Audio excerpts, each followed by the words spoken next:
በኢትዮጵያ ዛሬ እንግዲህ ሁለት አሳዛኝ ዜና ተሰምቷል ማለት ነው። አሁን በደረሰኝ መረጃ መሰረት የቀድሞ የኢቢሲ ጋዜጠኛ አብዲ ከማል አርፏል ማለት ነው። አዲስ አበባ በኢትዮጵያ ሬዲዮና ቴሌቪዥን ኢቢሲ ለረጅም ዓመታት በጋዜጠኝነት ሙያ ሲያገለግል የቆየው ጋዜጠኛ አብዲ ከማል ከዚህ ዓለም በሞት ተለይቷል። እንግዲህ ጋዜጠኛ አብዲ ባጋጠመው ድንገተኛ የጤና እክል በሕክምና ሲረዳ ቆይቶ ዛሬ ማክሰኞ ሚያዝያ 27 ቀን 2018 ዓ.ም ማለዳ ላይ ማረፉ ተረጋግጧል። የጋዜጠኛ አብዲ ከማል ስርዓተ ቀብር ዛሬውኑ ማክሰኞ በኮልፌ የሙስሊም መቃብር ስፍራ ወዳጅ ዘመዶችን የሙያ ባልደረቦች በተገኙበት ይፈጽማል። ጋዜጠኛው በቆይታው በተለይም በወቅታዊ ዘገባዎችና በመዝናኛ ዝግጅቶች ዘርፍ ባሳየው የላቀ የሙያ ብቃት በብዙዎች ዘንድ የሚታወስና የሚከበር ነበረ። ለቤተሰቦቹ፣ ለወዳጅ ዘመዶችና ለሙያ ባልደረቦቹ በሙሉ መጽናናትን እንመኛለን። እንግዲህ በሌላ መረጃችን ደግሞ ከእንደዚህ አይነት ልብ ሰባሪና ዘግናኝ ሀዘን አምላክ ይጠብቀን ይባላል። ወጣት ረድኤት ያዕቆብ የ16 ዓመት ብላቴና በአርባ ምንጭ ከተማ ኖክሳይት ባለመኖሪያ ቤት ምሽት ላይ ከኤሌክትሪክ ጋር በተገናኘ አደጋ ህይወቱ አልፏል ማለት ነው። ለወዳጅ ዘመድ መጽናናትን ይስጣቸው። በሌላ መረጃችን ደግሞ ሰበር ዜና አሜሪካ ለፕሮጀክት ፍሪደም 15,000 ወታደሮችን አሰማርታለች። በኢራን ላይ የጣለችውን የባህር ላይ እገዳም እንደቀጠለች ነው። ዩናይትድ ስቴትስ በሆርሙዝ ስልጥ ስትሬት ኦፍ ሆርሙዝ ለተቀረቀሩ መርከቦች ድጋፍ ለመስጠት ታስቦ ለተቀረጸው ፕሮጀክት ፍሪደም ድጋፍ የሚውሉ ወደ 15,000 የሚጠጉ ወታደራዊ ቁሳቁሶችን አሰማርታለች። ይህ ዘመቻ ቢጀመርም ዋሽንግተን ከኢራን ወደቦች ጋር ግንኙነት ባላቸው መርከቦች ላይ የጣለችውን የባህር ላይ እገዳ አሁንም እንደቀጠለችበት ይገኛል።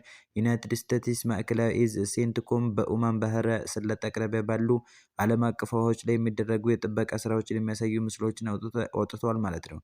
በሌላ መረጃችን ደግሞ የአሜሪካ ባህር ኃይል በስትራቴጂካዊ የሆርሙዝ ወሽመጥ ላይ ሙሉ ቁጥጥር ማግኘቱ ተነግሯል። ወሽመጡ ለዓለም አቀፍ የነዳጅ ንግድ ወሳኝ መተላለፊያ መሆኑ ይታወቃል። እንግዲህ በሌላ መረጃችን ደግሞ የኢትዮጵያን ሕዝብ በድያለሁ ይቅርታ አድርጉልኝ ሲል ኮሜዲያን እሸቱ ገልጿል። እንደዚህ አይነት ፕሮግራም ድሮ ነበረ መጀመሪያ ነበረብኝ፣ ስለዘገየው የተከበረውን የኢትዮጵያ ሕዝብ ይቅርታ እጠይቃለሁ። ከዚህ በኋላ ወደኋላ ልመለስም ብሏል። እንግዲህ ዛሬ ጠዋት የተነሳውን የሳተላይት ምስል የሚያሳየው ከ85 በላይ የአይኤር ጂኤስ የባህር ኃይል ፈጣን ጥቃት ጀልባ በሆርሙዝ ባህር ሰርጥ ላይ ሲሆን ከቄሽም ደሴት በስተደቡብ 22 ኪሎ ሜትር ርቀት ላይ ይገኛል።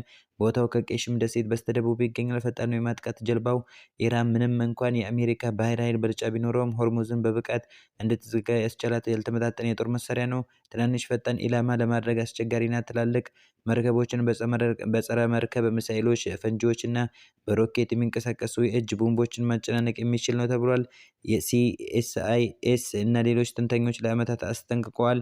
የኢራን ፈጣን ጀልባ መንጋ ዩኤስ የባህር ኃይል በዘመናዊ ውጊያ ውስጥ ዋናው ተዋጊውን ሊያጣ ከሚችልባቸው ጥቂት ሁኔታዎች ውስጥ አንዱ ነው። ይህ በሚቀጥለው ለሚሆነው ለማንኛውም የሚታየው መዋቅር ነው። እንግዲህ በሌላ መረጃችን ደግሞ ሩሲያ የድል ቀን በዓልን ተገን በማድረግ በሞስኮ የሞባይል ኢንተርኔት አገልግሎት አግዳለች። የሩሲያ ባለስልጣን የዩክሬን የድሮን ጥቃቶችን ለመከላከል በሚል በሚቀጥለው ሐሙስ ከሚከበረው የድል ቀን ወታደራዊ ትርኢት አስቀድሞ በዋና ከተማ ሞስኮ የሞባይል ኢንተርኔት አገልግሎት እንዲቋረጥ ትዕዛዝ ተላልፏል። የድንገተኛ የደህንነት እርምጃ በከተማው የባንክ፣ የትራንስፖርትና ሌሎች ዲጂታል አገልግሎቶች ላይ ከፍተኛ መስተጓጎል አስከትሏል። እንግዲህ የክሬምሊን ቃል አቀባይ እርምጃው አስፈላጊ የጥንቃቄ እርምጃ መሆኑን ገልጸው በዓመታዊ የናዚ ጀርመን ድል መታሰቢያ ዘመን ሊሰነዘር የሚችል የአየር ላይ ጥቃቶችን ለማክሸፍ የታለመ መሆኑን አረጋግጠዋል።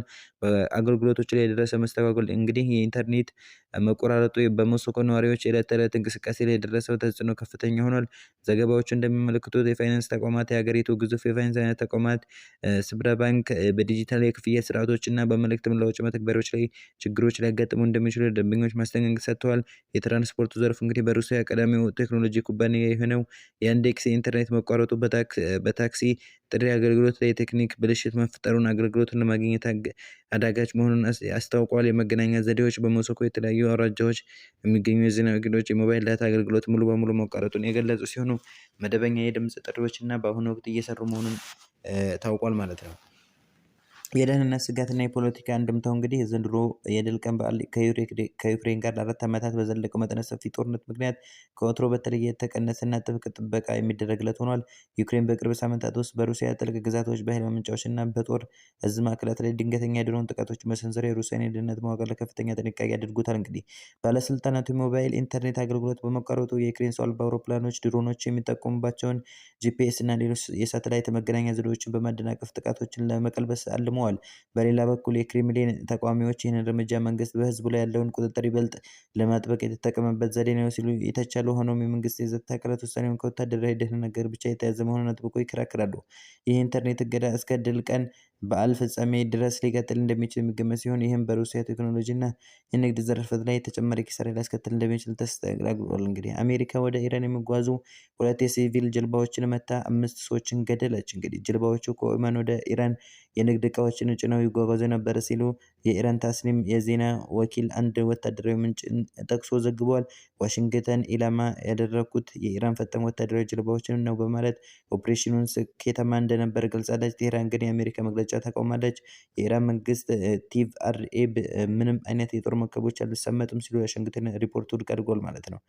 ደብረጽዮን ገብረ ሚካኤል የትግራይ መንግስት ፕሬዝዳንት ሆነው ተመረጡ። በትግራይ ክልል ለ3 ዓመታት ተቋርጦ የቆየው የክልሉ ምክር ቤት በድጋሚ መሰብሰብ ባካሄደው ጉባኤ ዶክተር ደብረጽዮን ገብረ ሚካኤል የክልሉ ፕሬዝዳንት አድርጎ መረጠ። ምክር ቤቱ ወይዘሮ ኪሮስ አፈ ጉባኤ፣ ወይዘሮ ምህረት በርሄን ደግሞ ምክትል አፈ ጉባኤ አድርጎ በመሾም ጉባኤውን አጠናቋል። የክልሉ ጊዜያዊ ፕሬዝዳንትና የፌዴራል መንግስት በጉዳዩ ላይ እስካሁን ያሉት ነገር የለም።